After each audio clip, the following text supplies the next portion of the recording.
A reading from the 7th chapter of Matthew. Everyone then who hears these words of mine and acts on them will be like a wise man who built his house on rock. The rain fell, the floods came, and the winds blew and beat on that house. But it did not fall, because it had been founded on rock. And everyone who hears these words of mine and does not act on them will be like a foolish man who built his house on sand. The rain fell and the floods came and the winds blew and beat against that house, and it fell, and great was its fall. The Gospel of the Lord. Are you left or right-handed? I hope to ask Don's family what Don Wiper was, left or right-handed. I honestly don't know, and I am interested to hear. As Lutherans, we have our own way of talking about God or of trying to explain how God works. God's ways to us, the way we explain it, are often correlated to God's handedness. We say God has two ways of working or of being or of his presence amongst us. And we make this quite anthropomorphic. To Lutherans, God has law in God's left hand, and God has grace in God's right hand, like humans' hands. But these are God's two ways, the ways God works on the left and on the right, law and gospel. Law is the oughts. Law are the things that are never attained that we ought to be doing to make full use of God's gift of time and of life and of all that God has given us. Grace is the reality, the depth of who God is, the thing that we could never comprehend on our own, but that we arrive at being driven through and by the law. So, whether you know this or not about me, I am left-handed. And quite fittingly, God feels quite left-handed to me. To me, God is law, and I feel like I can never do enough, and that I can never be enough, and that it's oughts and ideals and standards. And at the end of the day, I often have to turn to God for relief because it's unrelenting. And only then, only when I discover that God is actually ambidextrous, that God is not just left-handed like I am, or God doesn't just use primarily the hand, whatever hand Don used, but that God is left-handed and right-handed, and that the right hand is grace, and that that's where we all arrive at the end of the day, and that's a thing that I need to know often. Now, in thinking about Don, you could be thinking to yourself, why am I asking you what hand you are, and why in the world am I telling you all this about handedness? This is maybe not the time for a theology lesson, and you're like, what in the world is he up to? But I'm telling you this. I'm admitting to you that God feels left-handed, and God feels full of the law to me because of what this does to me. Because I feel this way, because I feel like God leads with God's left hand, I feel and know God in a certain way, and this shapes then how I speak and live, how I address others and how I interact with them. You see, I feel like God is law, like God is all ought-tos and standards. And maybe worse, because I feel this way, I talk this way. I'm all oughts and standards and protocols and ideals when I'm speaking to people. And all of this, I'm telling you, because to me, Don and I were something of kindred souls. This is a time to reflect on Don. And to me, Don and I are similar in this way.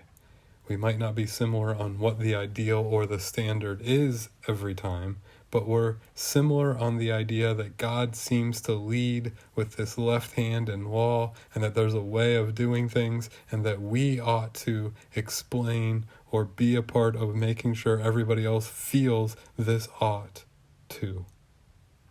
We're the kind of people who believe in God, maybe to a fault. And we believe in God's law and order for creation, and we believe that it's our job, that we ought to do it, to make sure other people see it. After speaking to Demi in the last few days, I selected this gospel lesson from the 7th chapter of Matthew, which is, I think, potentially an odd text for a funeral on purpose. I selected it because it speaks to law and in doing and acting, and it speaks to how some people do this. It feels like a lot of people do it in a sort of slipshod, thrown together way. And then I think it speaks to how Don and I feel like we ought to do it and push for it to be done. A whole lot of ought tos on ourselves and on others, standards, ideals. God help us. We're the ones that have to make sure that this thing is built on the rock and built properly. There are those who build on the sand. There are those who build on the rock. We know that it ought to be built on the rock, on God, God's self.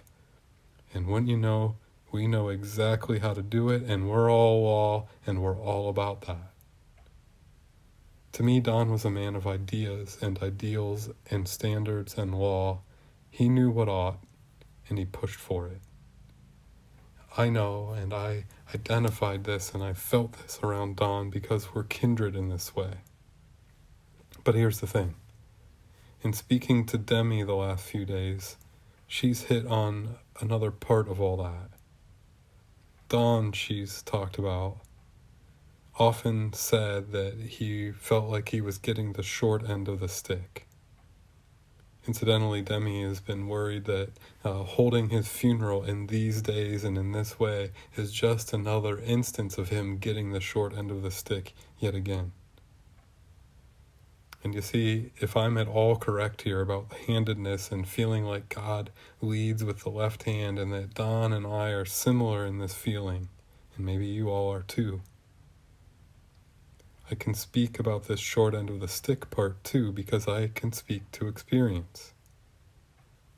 Being people who know God's left hand, all the oughts and the ideals and the law, comes at a cost.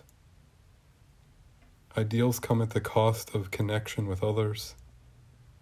The oughts we are holding to and always harping on isolate us when other people can't understand them or follow them just so. The standards, the law, God's left hand is heavy. I can't just help myself, and I don't think Don could help himself either. It's who we are. But here's the thing, God loves Don, and Don knew it. And fortunately, at the end of the day, God isn't only left-handed.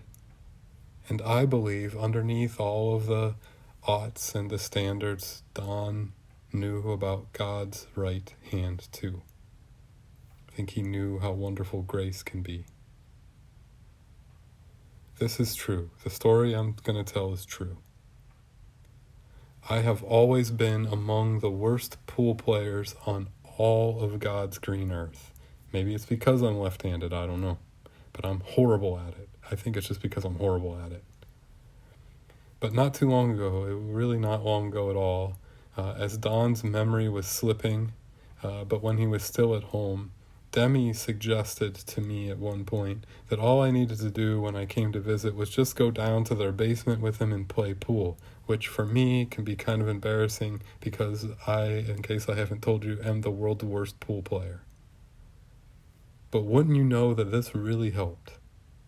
I could get down to the basement with him, and we would go down there, and he had these pictures on the wall, and I could get him to talk about the trains and the pictures and about the Cleveland Indians and about other things that were hung all around and about his daughters who would play pool with him down there, and he really opened up down there, and it felt like grace. But it also really helped because of the pool. This is absolutely true. The first time I ever played pool with Don knew the standard of how to do it, of course, but I was kind of falling all over myself, talking about how bad I was and that I knew I was the worst pool player in the world. And so Don took a minute and stopped. He wanted to talk to me about pool and how to do it. And the advice, it's kind of embarrassing because it's ridiculous. I'm embarrassed to admit it. But Don carefully talked to me about how I ought to play firmly, and that I seemed to have that part down, but there was also a gentleness to it. That pool wasn't all force, that it was feel too. And God help me, I know that it's not the exact way that he said it that way about firmness and gentleness, but I know it was something like that. And what do you know? If I am not a better pool player today because of those times down in that basement with Don, I don't know what to tell you. And beneath all of that, Don was preaching to me. I know that Don knows about the odds. I think he and I are alike in that way. But this idea of firmness, the left hand and the law, but gentleness and care, the right hand and grace, Don had the whole gospel inside of himself and was actually really good at communicating it. Don taught me how to play pool, and Don reminded me of the gospel, and I'll never forget that. I'll never forget how through the fog of his memory he could talk about power and gentleness at the same time.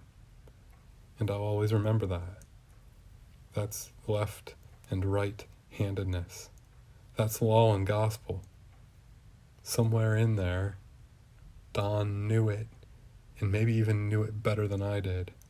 And I appreciate that he took the time to teach it to me again. All of this talking about Don's handedness and your handedness and my handedness and playing pool and all the oughts and the ideals and how God feels like God works with God's left hand more often and how I think Don and I were kindred in this. All of this adds up to this moment, and it's simply to say I appreciated and identified with Don. I felt a kindred spirit in him. He taught me how to play pool, which, to tell you the truth, is not a minor miracle. And I know all the oughts and all the standards and all the ideals and the law can be a difficult thing to wade through.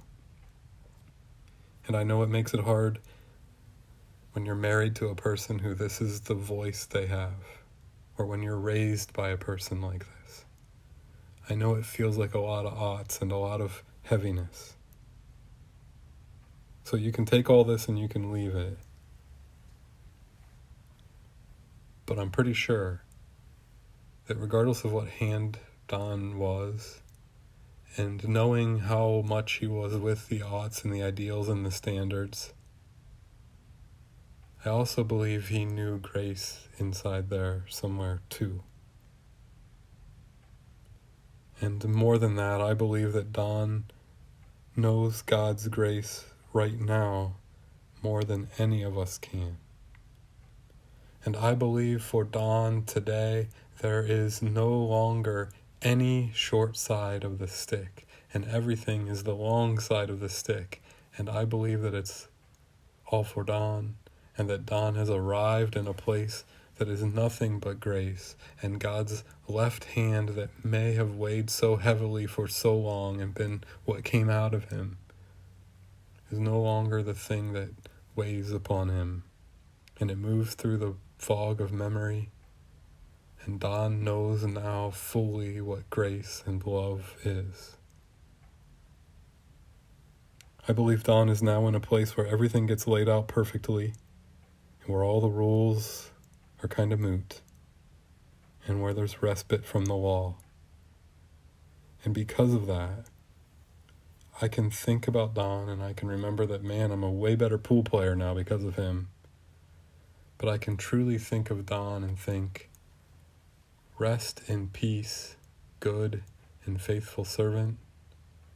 All those years of the oughts have built up, and you've been driven right where you ought to be, in the hands of a graceful, loving God, with whom you will worship and be together forever. Amen.